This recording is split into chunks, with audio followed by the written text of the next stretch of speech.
ರಾಜ್ಯ ರಾಜಕೀಯದಲ್ಲಿ ಅಧಿಕಾರಕ್ಕಾಗಿ ವಾರ್ ಶುರುವಾಗಿದೆಯಾ? ಕೈಪಾಳ್ಯದಲ್ಲಿ ಸಿಎಂ ಗಾದಿಗಾಗಿ ಜಂಗಿ ಕುಸ್ತಿ ನಡೀತಿದ್ಯಾ? ಒಕ್ಕಲಿಗರ ಬಗ್ಗೆ ಮಾತನಾಡುವಾಗ ಎಚ್ಚರಿಕೆ ಅಂದಿದ್ಯಾರು? ನೋಡೋಣ ಪೊಲಿಟಿಕಲ್ ವಾರ್ ಕರ್ನಾಟಕ ಎಕ್ಸ್‌ಪ್ರೆಸ್‌ನಲ್ಲಿ. ಒಕ್ಕಲಿಗರ ಬಗ್ಗೆ ಮಾತನಾಡುವಾಗ ಎಚ್ಚರಿಕೆಯಿಂದ ಮಾತನಾಡಿ ಅಂತ ಬೆಂಗಳೂರಿನಲ್ಲಿ ಕಂದಾಯ ಸಚಿವ ಆರ್ ಅಶೋಕ್ ಎಚ್ಚರಿಕೆ ನೀಡಿದ್ದಾರೆ. ಒಕ್ಕಲಿಗರು ಅಷ್ಟೇನು ಚೀಪ್ ಅಲ್ಲ, ಎಚ್ಚರಿಕೆ ಕೊಡುತ್ತಿದ್ದೇನೆ.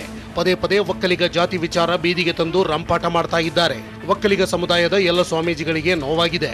ರಾಜಕೀಯಕ್ಕಾಗಿ ಒಕ್ಕಲಿಗ ಸಮುದಾಯದ ದುರ್ಬಳಕೆ ಆಗುತ್ತಿದೆ. ಡಿಕೆ ಶಿವಕುಮಾರ್, ಜಮೀರ್ ಅಹಮದ್ ಖಾನ್ಗೆ ಒಳ್ಳೆಯದಾಗಲ್ಲ ಅಂತ ಆರ್ ಅಶೋಕ್ ಕಿಡಿಕಾರಿದ್ರು.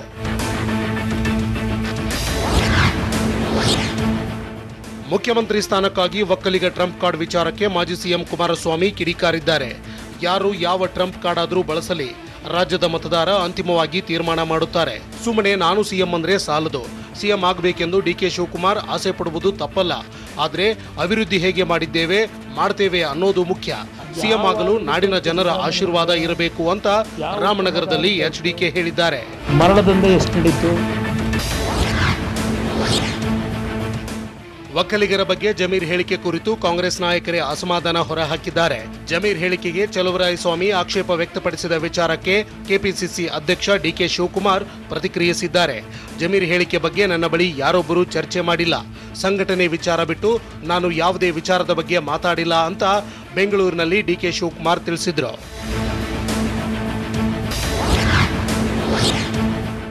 ಜುಲೈ 26ಕ್ಕೆ ಸೋನಿಯಾ ಗಾಂಧಿಗೆ ಮತ್ತೆ ಇಡಿ ವಿಚಾರಣೆಗೆ ಕರೆದಿದ್ದಾರೆ. ಅಂದು ಗಾಂಧಿ ಪ್ರತಿಮೆ ಎದುರು ಪಕ್ಷದಿಂದ ಪ್ರತಿಭಟನೆ ನಡೆಸಲಾಗುವುದು ಅಂತ ಬೆಂಗಳೂರಿನಲ್ಲಿ ಡಿಕೆ ಶಿವಕುಮಾರ್ ಹೇಳಿದ್ದಾರೆ. ನನ್ನ ತಾಯಿಗೂ ಸಹ ವಿಚಾರಣೆಗೆ ಹಾಜರಾಗುವಂತೆ ನೋಟಿಸ್ ನೀಡಿತು. ಆ ವೇಳೆ ನಾನು ನ್ಯಾಯಾಲಯದ ಮೊರೆ ಹೋಗಿದ್ದೆ. ಆದರೆ ಎಐಸಿಸಿ ಅಧ್ಯಕ್ಷೆ ಸೋನಿಯಾ ಗಾಂಧಿ ಕೋರ್ಟ್ ಮೊರೆ ಹೋಗಿಲ್ಲ. ಸೋನಿಯಾ ಗಾಂಧಿ ಧೈರ್ಯವಾಗಿ ಇಡಿ ವಿಚಾರಣೆ ಎದುರಿಸುತ್ತಿದ್ದಾರೆ. ಸೋನಿಯಾರನ್ನ ವಾಪಸ್ ಕಳುಹಿಸುವವರೆಗೂ ಮೌನ ಪ್ರತಿಭಟನೆ ನಡೆಸಲಾಗುವುದು ಅಂತ ಡಿಕೆ ಶಿವಕುಮಾರ್ ಹೇಳಿದ್ದಾರೆ.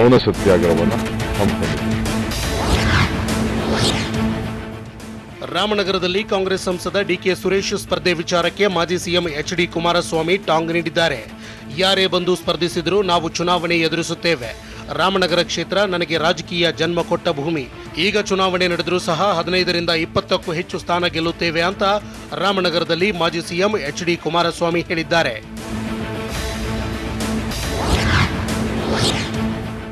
ಮಾಜಿ ಸ್ಪೀಕರ್ ರಮೇಶ್ ಕುಮಾರ್ ಹೇಳಿಕೆಗೆ ಬೆಂಗಳೂರಿನಲ್ಲಿ ಬಿಜೆಪಿ ನಾಯಕ ಸಿಟಿ ರವಿ ಪ್ರತಿಕ್ರಿಯೆ ನೀಡಿದ್ದಾರೆ. ರಮೇಶ್ ಕುಮಾರ್ ಮುಖವಾಡ ಹಾಕಿಕೊಂಡು ಇರುತ್ತಾರೆ.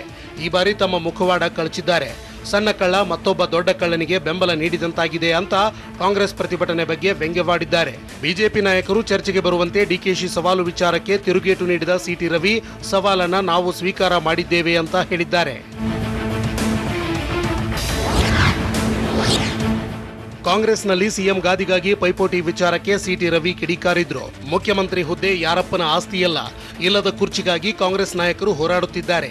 ಕಾಂಗ್ರೆಸ್ಗೆ ಸಿಎಂ ಕುರ್ಚಿ ಸಿಗಲ್ಲ, ಮತ್ತೆ ಬಿಜೆಪಿ ಅಧಿಕಾರಕ್ಕೆ ಬರುತ್ತೆ. ಕೇವಲ ತುಷ್ಟೀಕರಣದ ಮೇಲೆ ಕಾಂಗ್ರೆಸ್ ಆಡಳಿತ ಮಾಡುತ್ತೆ ಅಂತ ಸಿಟಿ ರವಿ ವಾಗ್ದಾಳಿ ನಡೆಸಿದ್ರು.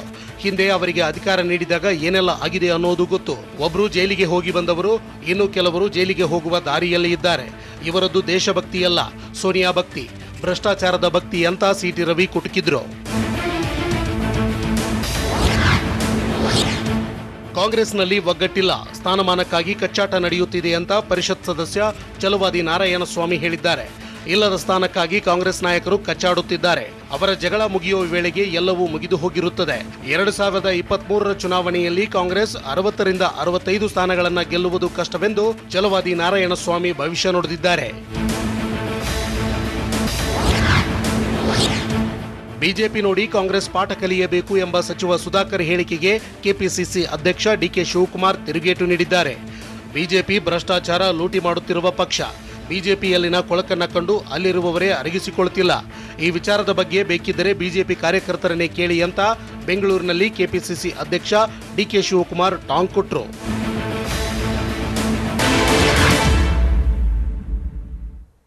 ಸಿದ್ದರಾಮಯ್ಯಗೆ ಸ್ಪರ್ಧಿಸಲು ಕ್ಷೇತ್ರಕ್ಕೂ ಗತಿಯಿಲ್ವೇ ಎಂದಿದ್ಯಾರು? ಮುಂದಿನ ಸಿಎಂ ವಿಚಾರವಾಗಿ DKShi versus Zameer top fight ಹೇಗಿದೆ? ಗೋವಿಂದ ಕಾರಜೋಳರನ್ನ ಸಿಎಂ ಮಾಡ್ತೇವೆ ಅಂದಿದ್ಯಾರು? ನೋಡೋಣ ಮಾತಿನ ಸಮರ ಕರ್ನಾಟಕ ಎಕ್ಸ್‌ಪ್ರೆಸ್‌ನಲ್ಲಿ.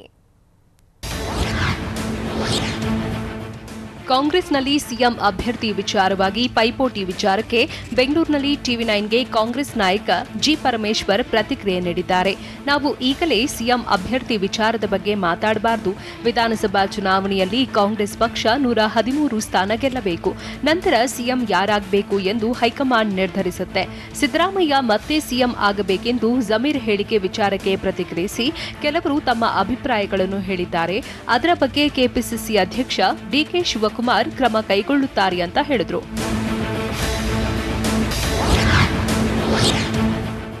ಡಿಕೆ ಶಿವಕುಮಾರ್ ಬ್ಯಾಕ್ಗ್ರೌಂಡ್ ಎಲ್ಲ ಗೊತ್ತು ಎಂಬ ಕುಮಾರಸ್ವಾಮಿ ಹೇಳಿಕೆ ವಿಚಾರಕ್ಕೆ ಡಿಕೆಶಿ ಸೈಲೆಂಟ್ ಆಗಿ ರಿಯಾಕ್ಟ್ ಮಾಡಿದ್ದಾರೆ. ಬಹಳ ಸಂತೋಷ, ಅವರ ಅಭಿಪ್ರಾಯ ಜನರ ಮುಂದೆ ಹೇಳಿದ್ದಾರೆ, ಒಳ್ಳೆಯದಾಗಲಿ ಅಂತ ಕನಕಪುರದಲ್ಲಿ ಡಿಕೆ ಶಿವಕುಮಾರ್ ಹೇಳಿದ್ದಾರೆ. ಜಮೀರ್ ಹೇಳಿಕೆಗೆ ನಿರ್ಮಲಾನಂದ ಸ್ವಾಮೀಜಿ ಆಕ್ರೋಶ ವಿಚಾರಕ್ಕೆ ಪ್ರತಿಕ್ರಿಯಿಸಿ ನನಗೆ ಗೊತ್ತಿಲ್ಲ, ಅದೇನ್ ಹೇಳಿದ್ದಾರೆ ಅಂತ ತಿಳಿದುಕೊಂಡು ಹೇಳ್ತೀನಿ ಅಂತ ಹೇಳಿದ್ರು. ಬಾಗೇಪಲ್ಲಿ ಕ್ಷೇತ್ರದಿಂದ ಸ್ಪರ್ಧೆಗೆ ಸಿದ್ದರಾಮಯ್ಯಗೆ ಆಹ್ವಾನ ವಿಚಾರಕ್ಕೆ ಸಂಬಂಧಿಸಿದಂತೆ ಚಿಕ್ಕಬಳ್ಳಾಪುರದಲ್ಲಿ ಆರೋಗ್ಯ ಸಚಿವ ಡಾಕ್ಟರ್ ಕೆ ಸುಧಾಕರ್ ಆಕ್ರೋಶ ಹೊರಹಾಕಿದ್ದಾರೆ. ಅಂದ್ರೆ ವಿಪಕ್ಷ ನಾಯಕ ಸಿದ್ದರಾಮಯ್ಯಗೆ ಕ್ಷೇತ್ರ ಗತಿಯಿಲ್ಲವೇ? ದಿನಕ್ಕೊಂದು ಕ್ಷೇತ್ರಕ್ಕೆ ಬರಲು ಸಿದ್ದರಾಮಯ್ಯಗೆ ಆಹ್ವಾನಿಸುತ್ತಿದ್ದಾರೆ. ನಮ್ಮ ನಾಯಕನಾಗಿರುವ ಸಿದ್ದರಾಮಯ್ಯಗೆ ಕಾಂಗ್ರೆಸ್ ನಾಯಕರೇ ಅಪಮಾನ ಮಾಡುತ್ತಿದ್ದಾರೆ ಅಂತ ಚಿಕ್ಕಬಳ್ಳಾಪುರದಲ್ಲಿ ಆರೋಗ್ಯ ಸಚಿವ ಡಾಕ್ಟರ್ ಕೆ ಸುಧಾಕರ್ ಕಿಡಿಕಾರಿದ್ದಾರೆ.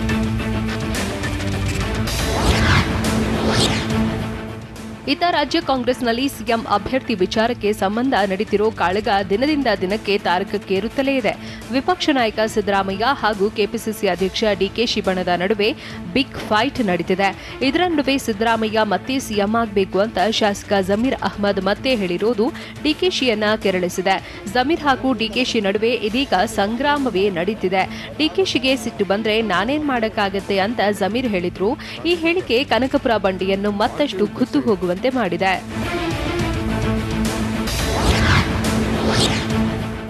ಇನ್ನು ಜಮೀರ್ ಅಹ್ಮದ್ ವಿರುದ್ಧ ಡಿಕೆಶಿ ಕೆಂಡಾಮಂಡಲರಾಗಿದ್ದು, ನಿನ್ನೆ ರಾತ್ರಿ ಚಲುರಾಯಸ್ವಾಮಿ ಬಳಿ ಜಮೀರ್ ವಿಚಾರವಾಗಿ ಕಿಡಿಕಾರಿದ್ದಾರೆ. ಅಲ್ಪಸಂಖ್ಯಾತ ಸಮುದಾಯಕ್ಕೆ ಗೌರವ ನೀಡಿ ಸುಮ್ಮನಿದ್ದೇನೆ, ಬೇರೆಯವರು ಈ ರೀತಿ ಹೇಳಿದ್ರೆ ಗೇಟ್ ಪಾಸ್ ಸಿಗ್ತಿತ್ತು, ಸಮಾಜವನ್ನು ನೋಡಿಕೊಂಡು ಎಲ್ಲವನ್ನೂ ಸಹಿಸಿಕೊಂಡಿದ್ದೇನೆ ಅಂತ ಜಮೀರ್ ಕುರಿತು ಚಲುರಾಯಸ್ವಾಮಿ ಬಳಿ ಡಿಕೆಶಿ ಆಕ್ರೋಶ ಹೊರಹಾಕಿದ್ದಾರೆ. ಚುನಾವಣಾ ರಾಜಕೀಯದಿಂದ ಬಿಎಸ್ವೈ ನಿವೃತ್ತಿ ಘೋಷಣೆ ವಿಚಾರಕ್ಕೆ ವಿಧಾನ ಪರಿಷತ್ ಸದಸ್ಯ ಚಲುವಾದಿ ನಾರಾಯಣಸ್ವಾಮಿ ಪ್ರತಿಕ್ರಿಯೆ ನೀಡಿದ್ದಾರೆ. ವಿಜಯಪುರದಲ್ಲಿ ಮಾತನಾಡಿದ ಅವರು, ಬಿಎಸ್ ಯಡಿಯೂರಪ್ಪ ಅವರಿಗೆ ನಿವೃತ್ತಿ ಅನ್ನುವುದೂ ಇಲ್ಲ, ಎಲ್ಲರ ಬಗ್ಗೆಯೂ ಯಡಿಯೂರಪ್ಪ ಕಾಳಜಿ ವಹಿಸುತ್ತಾರೆ, ಚುನಾವಣೆಗೆ ನಿಲ್ಲಲ್ಲ ಎಂದಿದ್ದಾರೆ. ಆದರೆ ಪಕ್ಷ ಬಿಟ್ಟಿದ್ದೇನೆ ಎಂದು ಹೇಳಿಲ್ಲ ಅಂತ ಹೇಳಿದರು.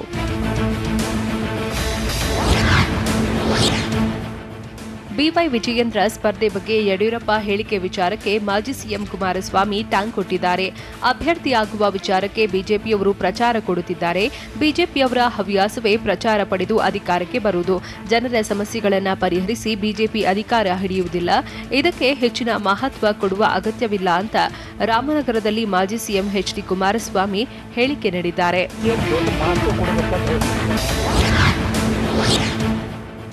ಗೋವಿಂದ ಕಾರಜೋಳರನ್ನ ಸಿಎಂ ಮಾಡುತ್ತೇವೆ ಅಂತ ಪರಿಷತ್ ಸದಸ್ಯ ಛಲವಾದಿ ನಾರಾಯಣಸ್ವಾಮಿ ಹೇಳಿಕೆ ನೀಡಿದ್ದಾರೆ. ವಿಜಯಪುರದಲ್ಲಿ ಮಾತನಾಡಿದವರು, ಕಾಂಗ್ರೆಸ್ ದಲಿತರನ್ನ ವೋಟ್ ಬ್ಯಾಂಕ್ ಆಗಿ ಮಾಡಿಕೊಂಡಿದೆ. ಕಾಂಗ್ರೆಸ್ನಲ್ಲಿ ದಲಿತರಿಗೆ ಅನ್ಯಾಯವಾಗಿದೆ. ಅಲ್ಲಿ ಮೂಲ ಹಾಗೂ ವಲಸಿಗರ ಮಧ್ಯೆ ಜಗಳ ನಡೆದಿದೆ. ರಾಜ್ಯದಲ್ಲಿ ದಲಿತ ಸಿಎಂ ಆಗುವುದು ಬಿಜೆಪಿಯಿಂದ ಮಾತ್ರ ಸಾಧ್ಯ ಅಂತ ಅಭಿಪ್ರಾಯಪಟ್ಟರು.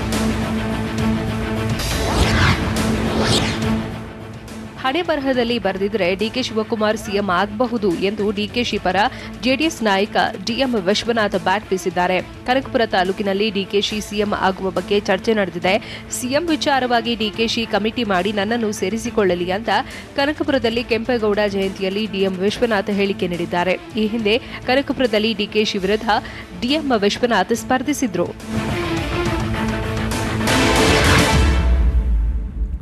ತನಿಖೆಗಾಗಿ ಫೀಲ್ಡ್ಗೆ ಇಳಿದ ಪೊಲೀಸರ ದಾರುಣ ಸಾವು. ಮದುವೆಗೆ ಸಿದ್ಧತೆಯಲ್ಲಿದ್ದ ಪಿಎಸ್ಐ ಕೊನೆ ಉಸಿರು.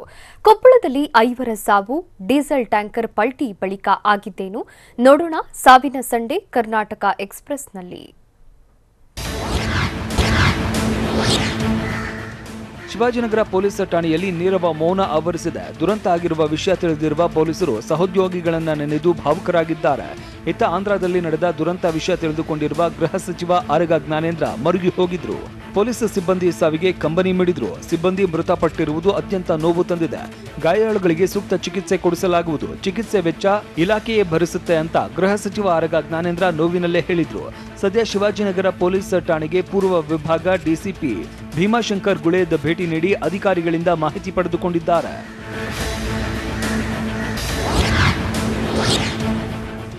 ಭೀಕರ ಅಪಘಾತ ನಡೆದು ಸ್ಥಳದಲ್ಲೇ 5 ಮಂದಿ ಸಾವನ್ನಪ್ಪಿರುವ ಘಟನೆ ಕೊಪ್ಪಳ ಜಿಲ್ಲೆಯ ಕುಕನೂರು ತಾಲೂಕಿನ ಬಾನಾಪುರ ಗ್ರಾಮದ ಬಳಿ ನಡೆದಿದೆ. ಬರ್ತ್ಡೇಗೆ ಹೋಗಿ ವಾಪಸ್ ಬರ್ತಾ ಇದ್ದಾಗ ಈ ಘಟನೆ ಸಂಭವಿಸಿದ್ದು. ದೇವಪ್ಪ ಗಿರಿಜಮ್ಮ, ಪಾರವ್ವ, ಶಾಂತವ್ವ, ಗಿರಿಜಮ್ಮ ಎನ್ನುವವರು ಸಾವನ್ನಪ್ಪಿದ್ದಾರೆ. ಮೇಲ್ನೋಟಕ್ಕೆ ಓವರ್ಟೇಕ್ ಮಾಡುವ ಭರದಲ್ಲಿ ಅಪಘಾತ ಸಂಭವಿಸಿದೆ ಅಂತ ಹೇಳಲಾಗ್ತಾ ಇದ್ದು, ಸ್ಥಳಕ್ಕೆ ಭೇಟಿ ನೀಡಿದ ಪೊಲೀಸರು ಪರಿಶೀಲನೆ ನಡೆಸಿದ್ದಾರೆ.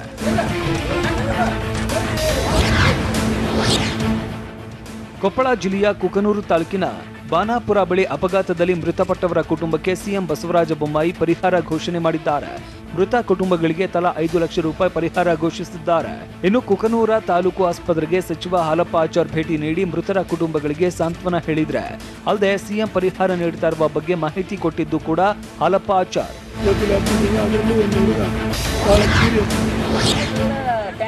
ಬೈಕ್ ಹಾಗೂ ಡೀಸೆಲ್ ಟ್ಯಾಂಕರ್ ನಡುವೆ ಮುಖಾಮುಖಿ ಡಿಕ್ಕಿಯಾಗಿದ್ದು ಬೈಕ್ ಸವಾರ ಸಜೀವವಾಗಿ ದಹನವಾಗಿದ್ದಾನೆ. ವಿಜಯನಗರ ಜಿಲ್ಲೆಯ ಹರಪನಹಳ್ಳಿ ಪಟ್ಟಣದ ರೈಲ್ವೆ ಗೇಟ್ ಬಳಿ ಘನಘೋರ ಸಂಭವಿಸಿದೆ. ಅಪಘಾತದ ವೇಳೆ ಬೈಕ್ ಸವಾರನ ಮೇಲೆ ಲಾರಿ ಪಲ್ಟಿಯಾಗಿದ್ದು ತಕ್ಷಣವೇ ಲಾರಿ ಹೊತ್ತಿ ಉರಿದಿದೆ. ಈ ವೇಳೆ ಬೈಕ್ನ ಪೆಟ್ರೋಲ್ ಟ್ಯಾಂಕ್ ಓಪನ್ ಆಗಿ ಬೆಂಕಿ ಹೊತ್ಕೊಂಡಿದೆ. ಇದರಿಂದ ಲಾರಿಗೂ ಬೆಂಕಿ ವ್ಯಾಪಿಸಿದ್ದು ಬೆಂಕಿಯಲ್ಲಿ ಸಿಲುಕಿ ಬೈಕ್ ಸವಾರ ಮೃತಪಟ್ಟಿದ್ದಾನೆ. ಇನ್ನು ಅಪಘಾತವಾಗ್ತಾ ಇದ್ದಂತೆ ಲಾರಿ ಚಾಲಕ ವಾಹನದಿಂದ ಹಾರಿ ಜೀವ ಉಳಿಸಿಕೊಂಡಿದ್ದಾನೆ. ಕಾಂಗ್ರೆಸ್ನ ಯುವ ನಾಯಕಿ ನವ್ಯಶ್ರೀಗೆ ವಿಚಾರಣೆಗೆ ಬರುವಂತೆ ನೋಟಿಸ್ ಜಾರಿ ಮಾಡಲಾಗಿದೆ. ಬೆಳಗಾವಿಯ ಎಪಿಎಂಸಿ ಠಾಣೆ ಪೊಲೀಸರು ನೋಟಿಸ್ ನೀಡಿದ್ದು, ತೋಟಗಾರಿಕೆ ಇಲಾಖೆ ಅಧಿಕಾರಿ ರಾಜಕುಮಾರ ನೀಡಿದ್ದ ದೂರು ನೀಡಿರುವ ಪ್ರಕರಣಕ್ಕೆ ಸಂಬಂಧಪಟ್ಟಂತೆ ಪೊಲೀಸರು ವಿಚಾರಣೆಗೆ ಕರೆದಿದ್ದಾರೆ. ಇನ್ನು ಜುಲೈ 18ರಂದು ಹನಿ ಟ್ರಾಪ್, ಜೀವ ಬೆದರಿಕೆ, ಅಕ್ರಮವಾಗಿ ಮನೆಗೆ ಪ್ರವೇಶ, ಅವಾಚ್ಯವಾಗಿ ನಿಂದಿಸಿದ್ದಾಗಿ ದೂರು ನೀಡಿದ್ರು. ಸದ್ಯ ಇವತ್ತು ವಿಚಾರಣೆಗೆ ಬರೋದಕ್ಕೆ ಆಗಲ್ಲ, ನಾಳೆ ವಿಚಾರಣೆಗೆ ಬರ್ತೀನಿ ಅಂತ ನವ್ಯಶ್ರೀ ಹೇಳಿದ್ದಾರೆ. ರಾಯಚೂರು ಜಿಲ್ಲಾ ಕಾಂಗ್ರೆಸ್ನಲ್ಲಿ ಭಿನ್ನಮತ ಭುಗಿಲೆದ್ದಿದೆ. ಲಿಂಗಸಗೂರು ಕ್ಷೇತ್ರದ ಕಾಂಗ್ರೆಸ್ ಶಾಸಕ ಡಿಎಸ್ ಹುಲಗೇರಿ ವಿರುದ್ಧ ಕಾರ್ಯಕರ್ತರು ಆಕ್ರೋಶ ಹೊರಹಾಕಿದ್ದಾರೆ. ನಮ್ಮನ್ನ ಶಾಸಕರು ಕಡೆಗಣಿಸ್ತಾ ಇದ್ದಾರೆ ಅಂತ ಕಾರ್ಯಕರ್ತರು ಕುಷ್ಟಗಿ ಶಾಸಕ ಅಮರೇಗೌಡ ಭಯಾಪುರ ಬಳಿ ಅಳಲು ತೋಡಿಕೊಂಡಿದ್ದಾರೆ. ಇತ್ತೀಚೆಗೆ ನಡೆದ ಕಾಂಗ್ರೆಸ್ ಸಭೆಯಲ್ಲಿ ಕಾರ್ಯಕರ್ತರು ಆರೋಪ ಮಾಡಿದ್ದಾರೆ. ಚಿಕ್ಕಮಗಳೂರಿನ ಕಾಂಗ್ರೆಸ್ ಕಚೇರಿಯಲ್ಲಿ ಯೂತ್ ಕಾಂಗ್ರೆಸ್ ಕಾರ್ಯಕರ್ತರ ನಡುವೆ ಮಾರಾಮಾರಿ ನಡೆದಿದೆ. ಜಿಲ್ಲಾ ಯೂತ್ ಕಾಂಗ್ರೆಸ್ ಅಧ್ಯಕ್ಷ ಸಂತೋಷ್ ಹಾಗೂ ಕಾರ್ಯದರ್ಶಿ ನಿತೀಶ್ ಬೆಂಬಲಿಗರ ನಡುವೆ ಕಿರಿಕ್ ಆಗಿದ್ದು ಪರಸ್ಪರ ಬಡಿದಾಡಿಕೊಂಡಿದ್ದಾರೆ.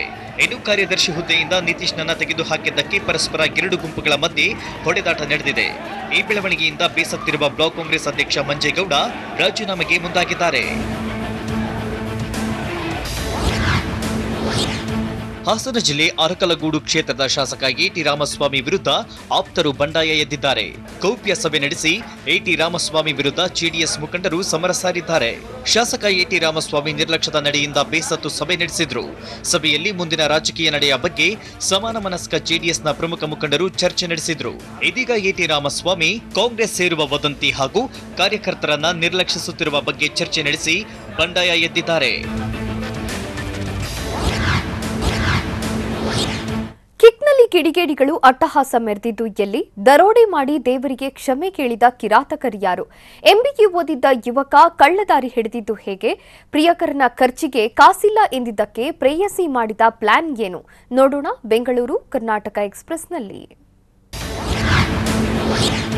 ಬೆಂಗಳೂರಿನಲ್ಲಿ ಮತ್ತೆ ಮೊಬೈಲ್ ಕಳ್ಳರ ಹಾವಳಿ ಹೆಚ್ಚಾಗಿದೆ. ಬೈಕ್ನಲ್ಲಿ ಬಂದ 2 ಕಿಡಿಗೇಡಿಗಳು ಮೊಬೈಲ್ ಕಿತ್ತು ಪರಾರಿಯಾಗಿರುವ ಘಟನೆ ಬೆಳ್ಳಂದೂರು ಠಾಣಾ ವ್ಯಾಪ್ತಿಯಲ್ಲಿ ನಡೆದಿದೆ. ಜೋಶುವಾ ಸುಂದರ್ ಎಂಬುವವರು ಮೊಬೈಲ್ನಲ್ಲಿ ಮಾತನಾಡಿಕೊಂಡು ಹೋಗ್ತಿದ್ದ ವೇಳೆ ಯೂಟರ್ನ್ ಮಾಡಿಕೊಂಡು ಬಂದ ಕಿಡಿಗೇಡಿಗಳು ಮೊಬೈಲ್ ಕಸಿದು ಎಸ್ಕೇಪ್ ಆಗಿದ್ದಾರೆ. ಕಳ್ಳರ ಕೃತ್ಯ ಸಿಸಿಟಿವಿಯಲ್ಲಿ ಸೆರೆಯಾಗಿದೆ. ಬೆಳ್ಳಂದೂರು ಪೊಲೀಸ್ ಠಾಣೆಯಲ್ಲಿ ಪ್ರಕರಣ ದಾಖಲಾಗಿದೆ. ಇಲ್ಲಿ ಐನಾತಿಗಳು ಶೋಕಿ ಮಾಡಿಕೊಂಡು ಗೋವಾಗೆ ಟ್ರಿಪ್ ಹೋಗಿ ಮಜಾ ಮಾಡ್ತಿದ್ರೆ, ಮತ್ತೊಂದು ಕಡೆ ಲವರ್ ಖರ್ಚಿಗೆ ಕಾಸಿಲ್ಲ ಅಂತ ಅಂದಿದ್ದಕ್ಕೆ ದೊಡ್ಡಪ್ಪನ ಮನೆಯನ್ನೇ ಮಳ್ಳಿ ಕಳ್ಳತನ ಮಾಡಿಸಿ ಲಾಕ್ ಆಗಿದ್ದಾರೆ. ಬಿಕಾಂ ಓದ್ತಿದ್ದ ದೀಕ್ಷಿತ ಹಾಗೂ ಮೆಡಿಕಲ್ ವಿದ್ಯಾರ್ಥಿ ಮಧುನನ್ನ ಪೀಣ್ಯ ಠಾಣೆ ಪೊಲೀಸರು ಬಂಧಿಸಿದ್ದಾರೆ. ಇವರು ಜುಲೈ 8ರಂದು ಬೆಂಗಳೂರು ಉತ್ತರ ತಾಲೂಕಿನ ನೆಲಗಿದರನಹಳ್ಳಿಯಲ್ಲಿ ತಿಮ್ಮೇಗೌಡರ ಮನೆಯಲ್ಲಿ 90,000 ನಗದು 200 ಗ್ರಾಂ ಚಿನ್ನಾಭರಣ ದೋಚಿದ್ರು. ಸದ್ಯ ಆರೋಪಿಗಳಿಂದ 30,000 ನಗದು 200 ಗ್ರಾಂ ಚಿನ್ನಾಭರಣ ವಶಕ್ಕೆ ಪಡೆದು ಪೊಲೀಸರು ತನಿಖೆ ಮಾಡುತ್ತಿದ್ದಾರೆ.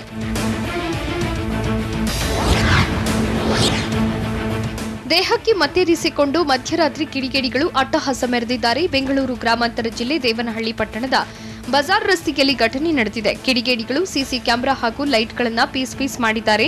ಅದು ಕೂಡ ಒಂದಲ್ಲ ಎರಡಲ್ಲ 28ಕ್ಕೂ ಹೆಚ್ಚು ಸಿಸಿ ಕ್ಯಾಮೆರಾ ಮತ್ತು ಸ್ಟ್ರೀಟ್ ಲೈಟ್ಸ್ ಜಖಂಗೊಳಿಸಿದ್ದಾರೆ. ಇಷ್ಟೇ ಎಲ್ಲ ಕಂಡ್ರೆ ಮನೆ ಮುಂದೆ ನಿಲ್ಲಿಸಿದ್ದ ಬೈಕ್ಗಳನ್ನು ಕೆಡವಿದ್ದಾರೆ. ಗಾಂಜಾ ಕಿಕ್ನಲ್ಲಿ ಕಿಡಿಗೇಡಿಗಳು ದಾಂಧಲೆ ನಡೆಸಿರುವ ಶಂಕೆ ವ್ಯಕ್ತವಾಗಿದೆ.